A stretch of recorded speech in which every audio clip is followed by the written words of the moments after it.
Hello everybody. I have started streaming today a couple of minutes before the actual time because we've been having a bit of trouble with our streaming software, and we noticed that if you join before the stream has started, and then when the stream starts, you don't get an automatic update of the image, and you think you're still waiting for it to start, whereas it's already started. And what you need to do is hit refresh. So instead, I'm starting a couple of minutes early. That's fine. I will spend a couple of minutes talking about other stuff. And when people join at exactly the normal starting time, they will see the stream already going, hopefully. So that's the idea here. And also, I am actually traveling these days, and so my setup is a little more constrained, so I hope that I'll manage to get everything going without problems. So still a couple of minutes to go before the time to start, and here we are. And yeah, as I was saying, I'm currently not at the office. I'm traveling in the north of Italy, actually. Just keeping you company until the stream actually starts. And if anybody is already here, thank you. And I'll just need to eat through another minute or two before we actually start the webinar. I also posted a funny image on LinkedIn just to attract a little more attention, maybe, to today's webinar. I think it's a good one. It's interesting. We'll be talking about volume operations. So yeah, I think maybe one more minute before we are ready to go, and then we start.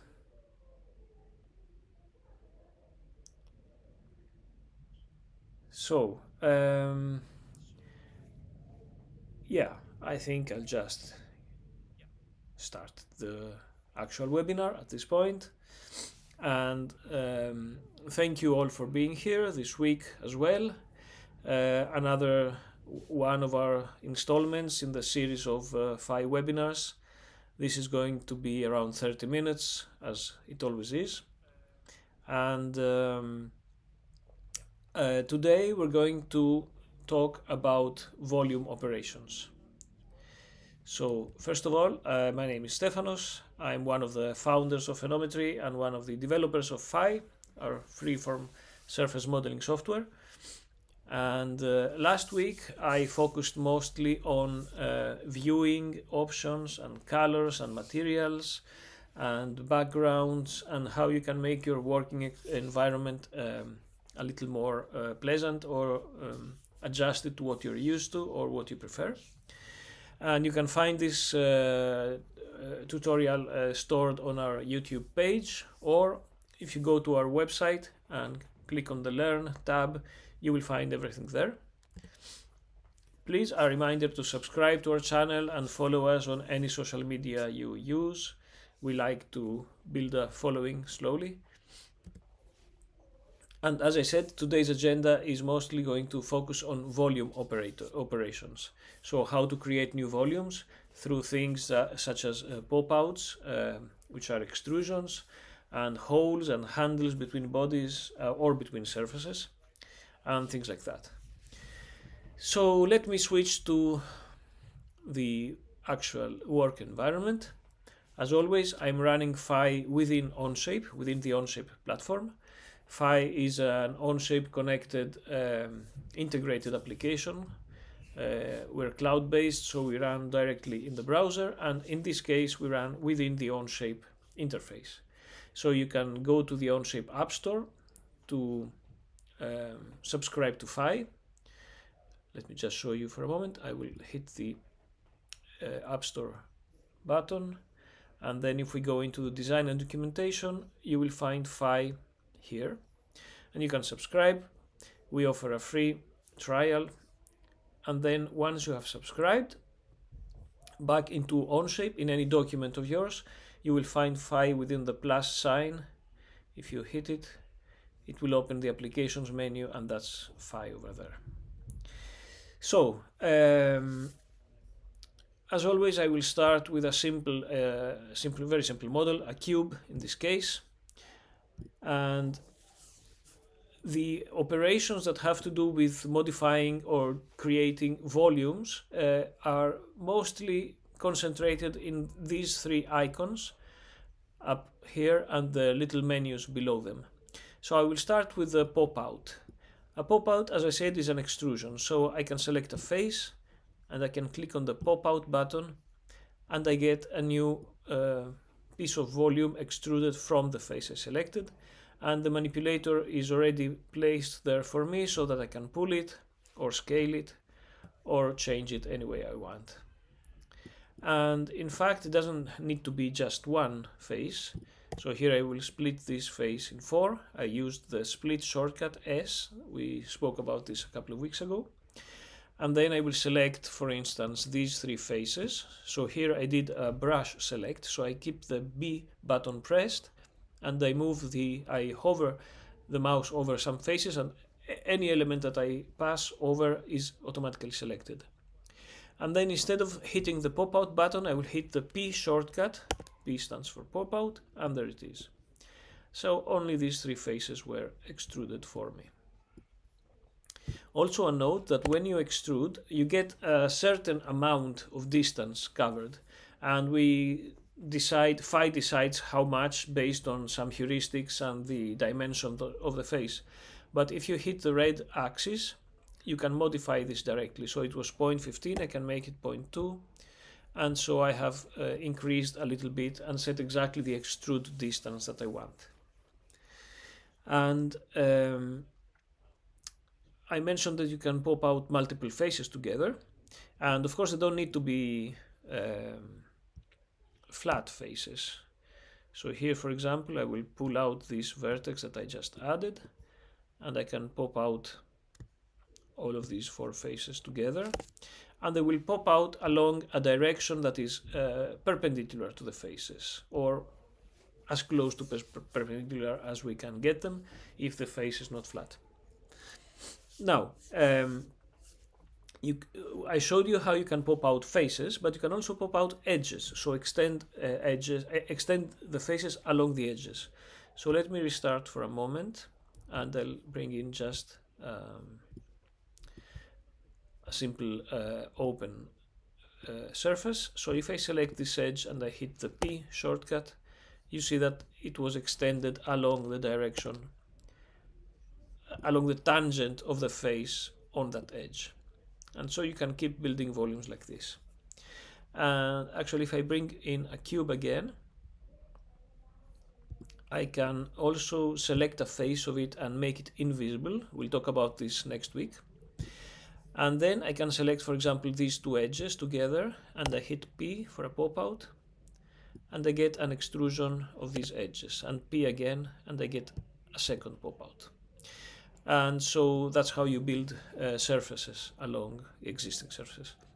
And then I can select any edge in the border of this gap here, and again hit the invisible button to remove the invisible faces. So my missing faces are now replaced with new faces that we calculate automatically, and then you can modify them, of course. So that's how you can pop out edges. And all right, so let me do a little thing here. I will do an offset on this face. So I hit O, and then I select this vertex and I move it over here. And now I select this face here. And I just want to show that similar to a pop out, right below it, there's the button for a pop in, which is effectively the same thing, but instead of moving the volume outwards, we push it inside the body. So we get a movement in the opposite direction. In fact, you could even do a pop out and then push it in. It's the same thing really. But there is one third button in that menu that I want to show now. So let me restart again. So I will split this face in 4, and then I will select all of these faces and do a Shift V to add vertices in the middle of everything. And then I will select some of these vertices, I don't know, these guys here. Okay, I'll do the corners also, like that, and I will move all of these upwards to create a deformation that you see there. And now I will select this face, and I will do a thicken. This last icon down here is the thicken icon. So a thicken it basically copies the surface at a certain distance above it, and then it connects everything to give you a closed body, as you will see here. And so thicken command, a thicken command will create a volume out of an existing face. I think that my streaming software is making things a little sluggish, but anyway, you see it here. So we have a copy of the face, and from an open face we thickened it to create a closed volume.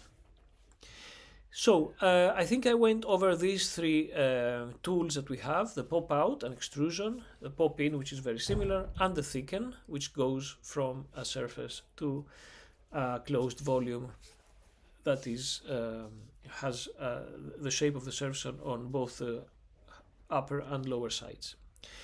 Now I will move to the next command, a hole. So let me restart once more, and I have a cube again, and then I will select this face, hit O for an offset, click on the vertex and bring it over here, and I will do the same on the opposite side, another offset of different size. And then if I select these 2 faces across from each other and hit the hole button, what we see is that we remove these faces and we add new surfaces all around the remaining gap to create a closed B-rep body with a hole through it. So this is a completely watertight body, and in fact if I can also do something else. I will split this face. Actually, I'll just add an edge over here to create a triangle, and so then I will take this triangle and the square on the opposite side and make a hole between those 2. So this is just to demonstrate that you don't need to have the same topology, the same number of edges or the same shapes to get a hole connecting 2 faces. And I will bring up the section view now, and I will cut through this body, and you see that it's a completely closed B-rep body and with a hole through it. So that's the hole command. And then I will go back to my trusted cube to demonstrate a bridge. So what I will do now, I will select this cube and I will make a copy of it. We'll talk about copying later in some other webinar, but basically Control-C just makes a copy of anything you have selected. So let's assume that I want to connect these 2 faces somehow, these 2 bodies into one. The way to do it is a bridge. So I hit the bridge command, and I get this new volume that connects the 2 bodies into one, and it connected it with linear edges. If I undo, I can repeat the same command, but now I will have the Shift key pressed. So by clicking on this button with Shift pressed, instead of linear edges, I get curved edges. So Phi tries to give me some edges that it considers to be roughly okay for connecting these 2 faces. And of course I can then come in and change them or smoothen them or do whatever I want with them. Now let me remove this part with a dissolve. We'll talk about this also next time.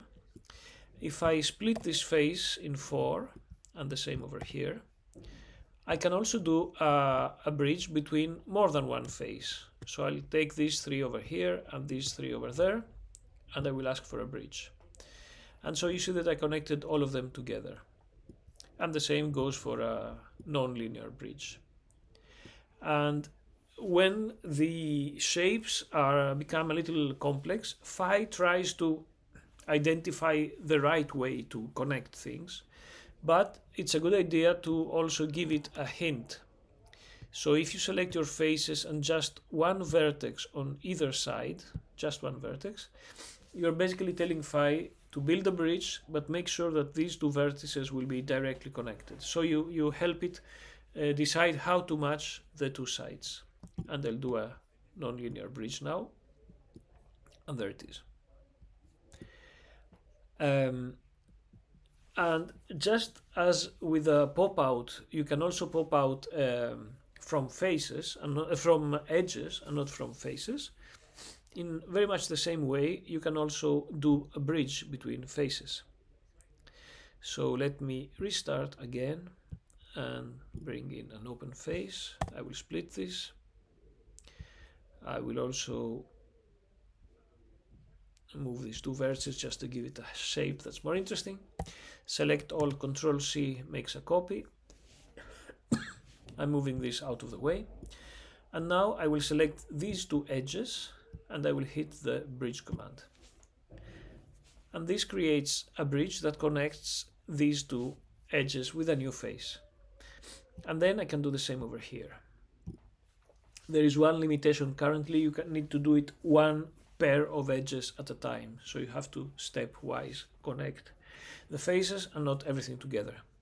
Also, you will have noticed that here we added straight edges, and you probably want to have a smooth wavy edge across everything. So I will just shift click here, and this selects the entire chain of edges, and then I shift click on the smoothen button, and this will smoothen everything, make the edges tangent without moving the vertices though.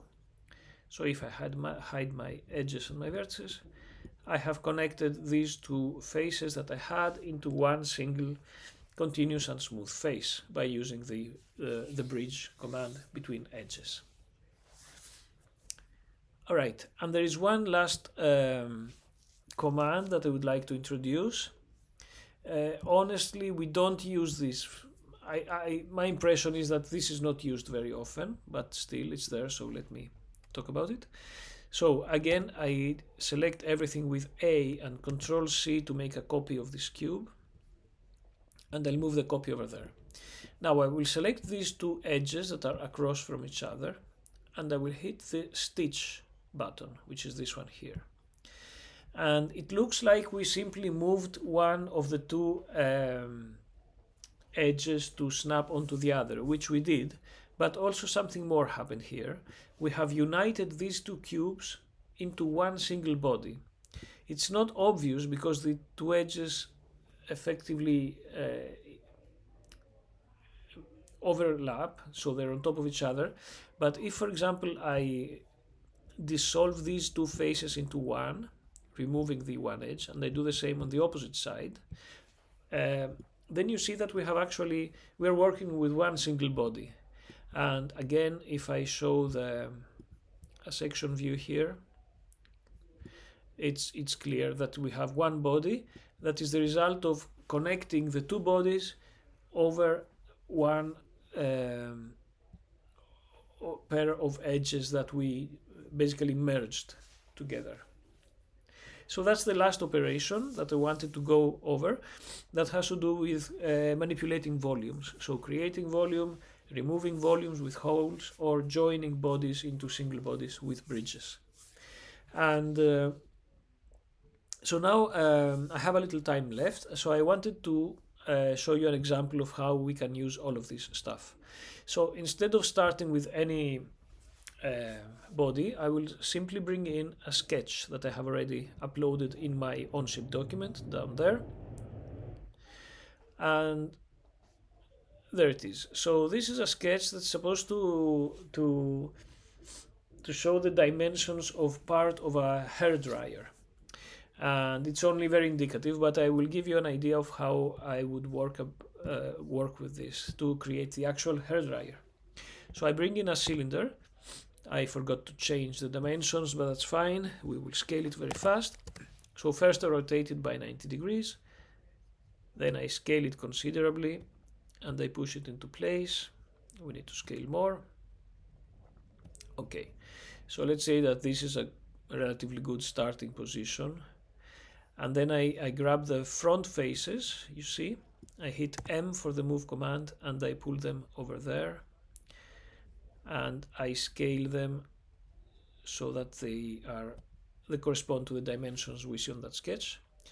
And then on the rear side, again, we will move this over here roughly, and again we will scale it to go on the sketch. Now I don't have time to do this very carefully, but you get the idea.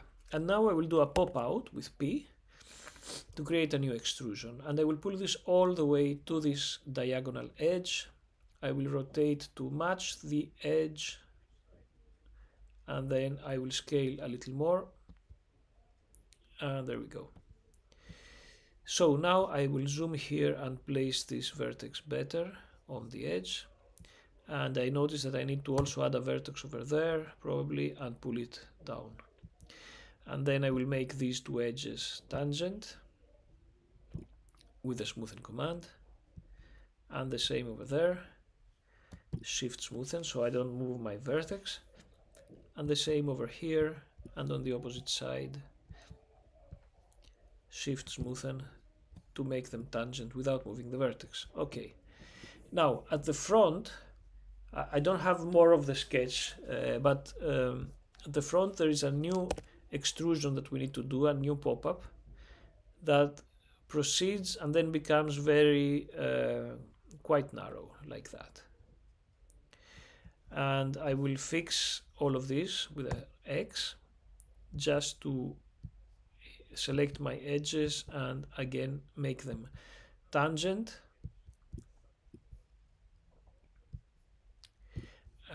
I will increase my smoothen strength to give it a single strong smoothening. I hit smoothen and you see everything bulged to become tangent.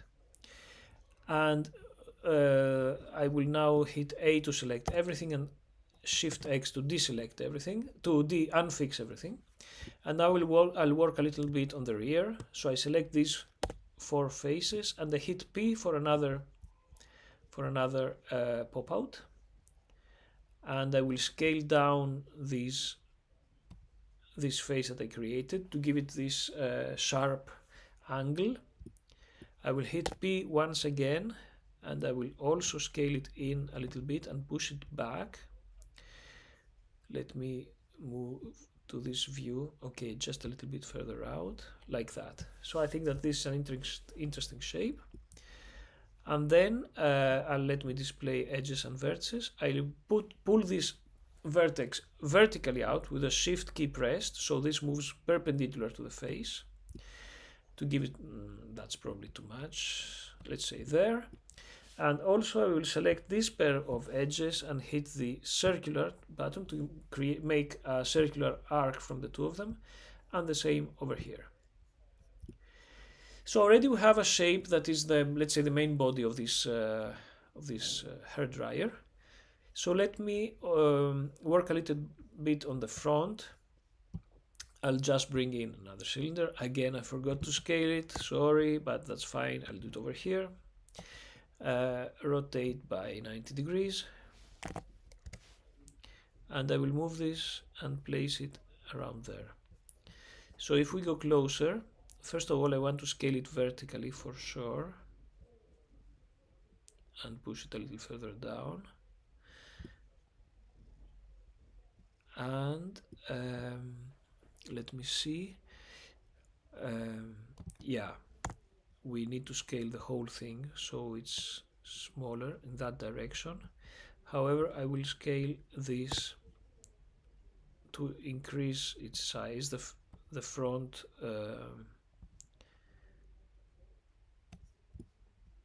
Yeah, something like that, I think. Yeah, that looks okay.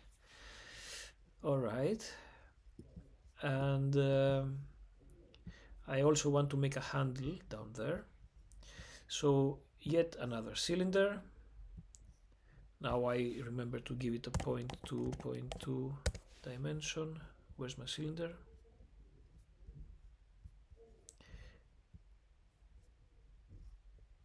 I think I hit the wrong button. Let me bring a cylinder. I will rescale it then and bring it here. Needs to be smaller.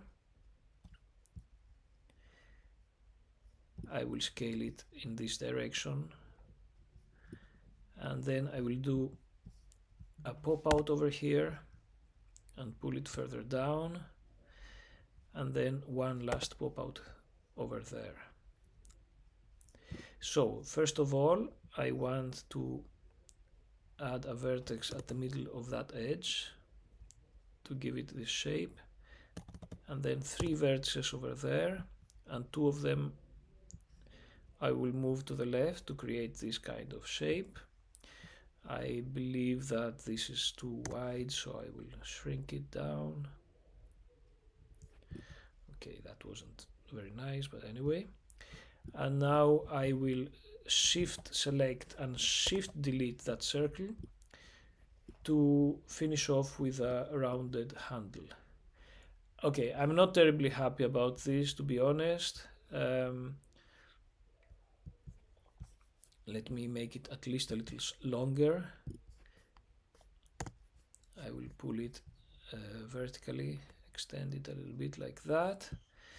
And let me also fix this part and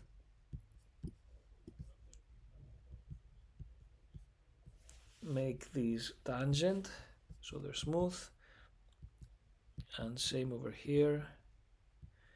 Make these 4 edges tangent and smooth, and let's see where we are.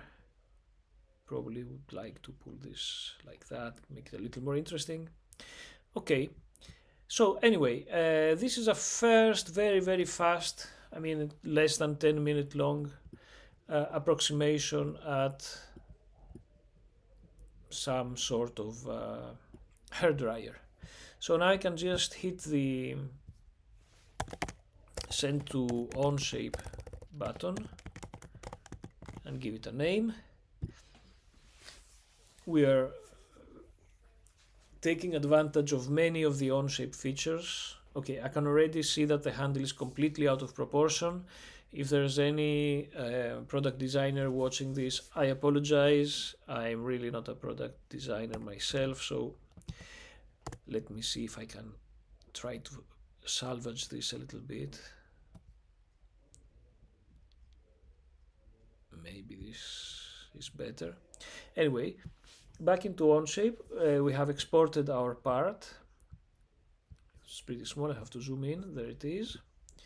And I will select these 3 bodies and unite them into one. Then I will add a nice fillet over here. That's probably too big. Yeah, something like that. And then I want to add a nice fillet over here also. And this, I want to make it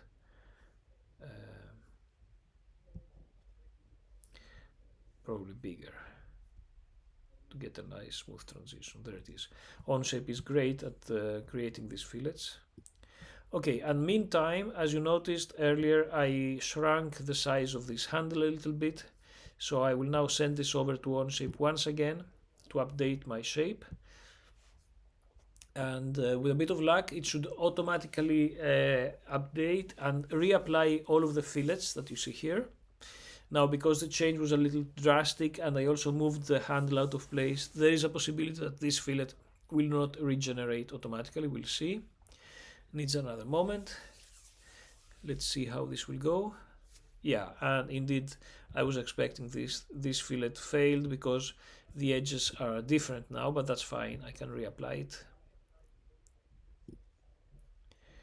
There it is. Whereas the other fillet over there has been was able to regenerate without problems. I'll hide the edges also. So okay, this is a rather ugly looking and disproportionate hairdryer, but okay, we were able to build this in Phi with the use of Onshape, always within, I think, something like 9 minutes, which is not that bad. So that's just to demonstrate how Phi can give you quick surfacing, and also by taking advantage of Onshape's capabilities, allow you to complete designs very fast. And yeah, running out of time here, so let me go back to my presentation. Yeah, as always, I'll be checking again. As I said, today my setup is a little dodgy, so I'm not sure. I see a couple of comments, but no questions right now, I think. Let me switch to the live chat. Yeah, I don't see any question. If there is a question, I'm somehow missing it. I apologize. So again, would be next week will be next week, the 17th of April, next Wednesday actually, we'll be looking at our next webinar, and we're also happy to receive any designs that you may have, that you might want to share with us, and we can work on them together or showcase them or help you solve any problems you may have. And so again, thank you all for participating every week, and I hope that this is all useful and will entice you to dive deeper into using Phi and Onshape, our great partner CAD application on the cloud. So what else do I have? Yes, share your designs, subscribe, and I think we're good for today. You will find this recording on our YouTube channel, and you will also find, if you go to our website, which I will show you now, and hit learn, in here we have complete tutorials. You click on this button here, and this was tutorial 4, a little extended maybe. And next week we'll be talking more in detail about moving, scaling, dimensioning, also very interesting stuff. So thank you and have a great week until next Wednesday. Bye bye.